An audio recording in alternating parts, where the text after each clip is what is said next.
Hello, everybody, and welcome. Sorry for the slightly confusing intro there. A few slight technical hitches at this end. Oh, and we've got a visitor in the doorway. It's all happening tonight. Lola is by my left-hand side.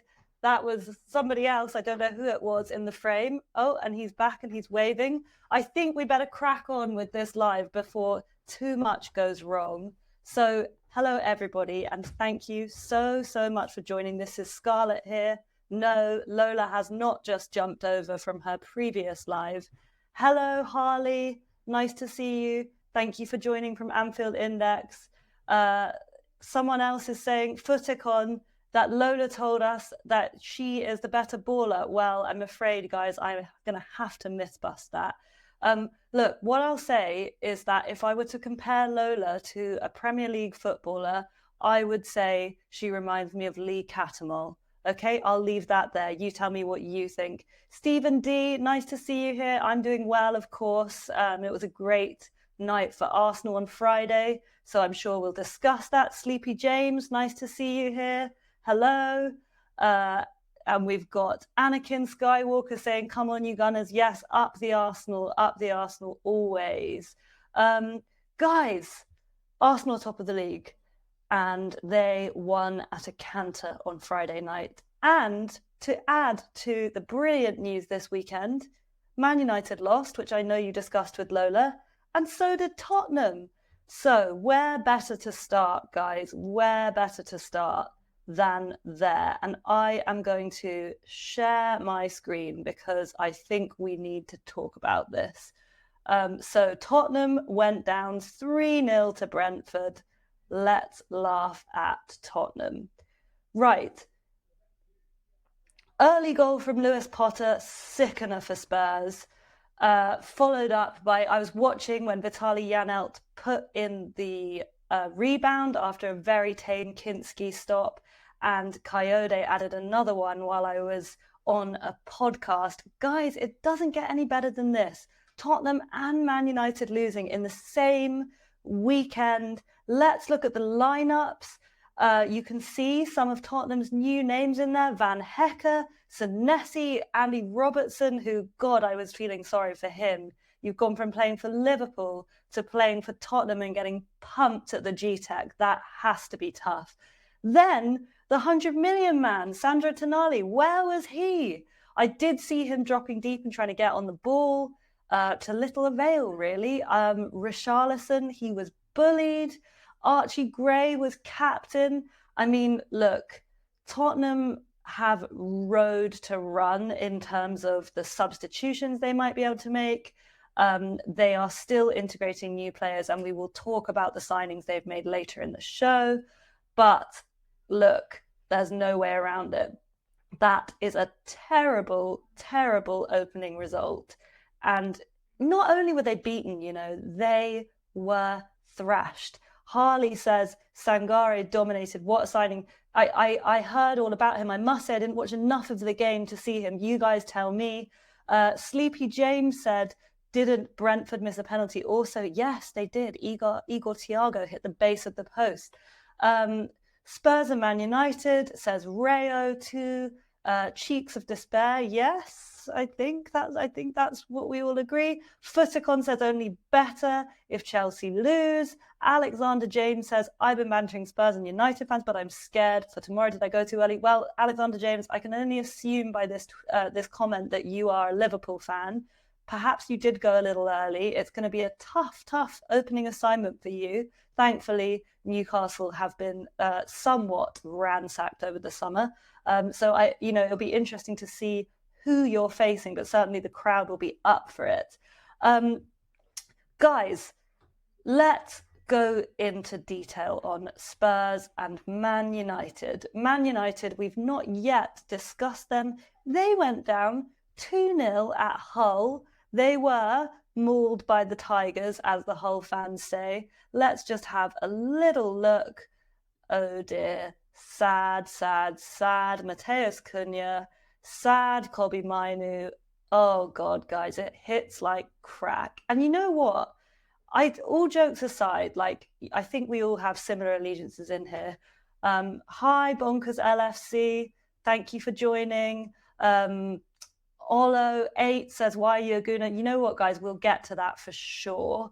But look, I think the thing that is particularly interesting and funny about Man United and Spurs this weekend is that both of them, in different ways, really troubled me this summer. And in fact, United a little less, but United fans always think they're going to win the league before the season starts, don't they? I'm sure you guys all know some annoying Man United fans. Give me a shout in the comments if you've been hearing from any of your friends who support Man United. And then Tottenham with their transfer business, obviously linked to Savinho and Marmoush. They made that Savinho deal for £100 million for 2 goals in, I believe it's 53 appearances. Guys, how many millions is that per goal? I think there's some basic maths we can do there. Maths isn't my strong suit. But God, that deal seems steep. And we all thought, okay, that deal seems steep potentially because they might be about to usher Omar Marmoush through the door. And then maybe they will offset some of that fee in the Marmoush deal. But still 100 million. And Omar Marmoush himself, like, I think he's a very good player. I don't know what you guys think. Let me know in the comments. Great player, but you know, the hype around Omar Marmoush, who frankly has not quite convinced in the Premier League. In fact, I want to qualify what I say when I say great player. Good player. Made a little bit of a difference at City. He kind of was responsible in part for getting them top 4 in that terrible season, which I'm sure you'll all have been watching on that Pep documentary. Has anyone seen it, guys? It is appointment viewing. If you have not seen A Beautiful Obsession, the Pep Guardiola documentary, you must give it a try. Coming to some of your comments now, Harley says, both were outworked and outfought. Any team that is missing real bite this season is going to struggle. Yeah, I mean, it's really interesting, isn't it? They've been giving it the big one this summer, and you would think that would translate to the players on the pitch. Like, I mean, if we come to Man United, like, what did they expect? That you're facing a newly promoted side at home in their opening fixture of the Premier League season. What on earth do you expect except a team that is going to show up and give it absolutely everything? Guys, I am so pleased to have you here. We've got a comment from Alexander James. Marmoush and Savinho are not worth 150 million. We will be there if it doesn't work out with them. That's interesting. Alexander James, do you mean Liverpool will be there? I've got to say, guys, to all of you, from an Arsenal perspective, and Liverpool too, Marmoush to me looks like someone who, if you couldn't get who you wanted, perhaps you might fall back on him. My big question about Marmoush, though, is why does City want to get rid of him? You know, if he's that good, why is City getting rid of him? It just seems a little suspicious, doesn't it? Just going to fix my screen here, guys. And then on to Ray, who says, Greek players are super underrated. I think you're right. I was talking to my brother because we were at the game, and we'll come to this actually. I was at the Emirates on Friday night. It was lovely. It was a Champions homecoming, exactly what you want in your kind of opening game of the season, regardless of the fact that we were champions. And just such good football from Arsenal. I mean, I don't know if any of you guys were watching, but there wasn't a set piece goal. 3 goals, none from a set piece. And I just think, you know, we talk about, I think it was Alexander James who mentioned players not being up to it. Christos Zolis, what a player, what a find. And my brother was saying to me, actually, do you think that if he was not a little bit less good looking than maybe some other players, and if he wasn't Greek, he would have gone for more money? And the more I watch him, the more I think, yeah, maybe he's right. You know, I'm jumping the gun here, guys, but I know I'm in, you know, company where I can do this. Look, Christos Zolis reminded me of Alexis Sanchez last night. Just last night, okay? I'm not saying he always will be. I'm not saying he'll be as good, but he reminded me of Alexis Sanchez. D-Select says, short-term pain for Spurs with all those signings. You might be right, D-Select.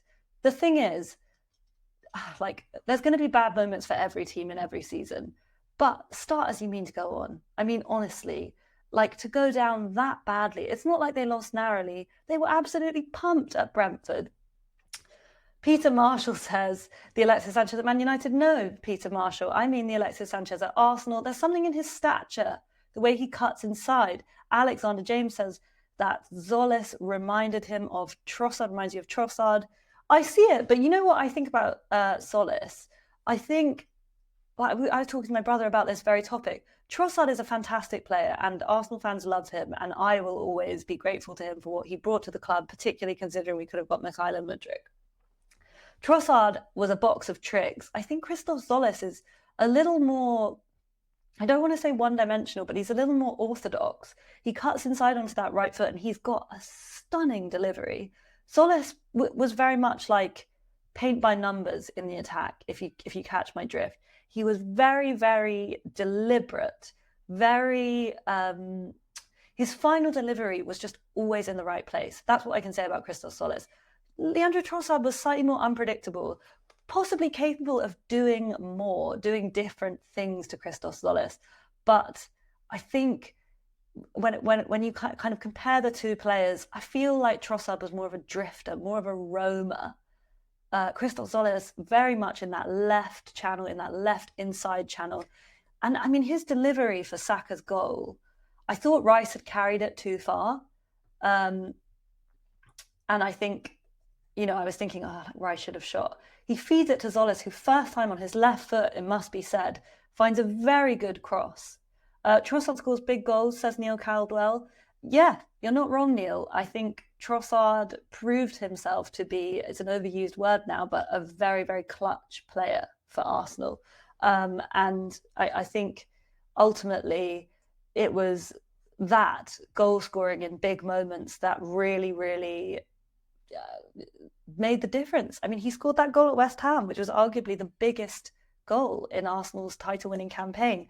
But look, we need to, before I come back to your lovely comments, keep them coming, keep commenting, smash the like button, smash the subscribe button. Thank you so much, guys, always. Let's have a little run down the Premier League scorecard, shall we, just to see where we stand. And I want you guys to tell me what you think as well. So I'm going to share my screen. Let's look at the results. Premier League results, here we go. Right.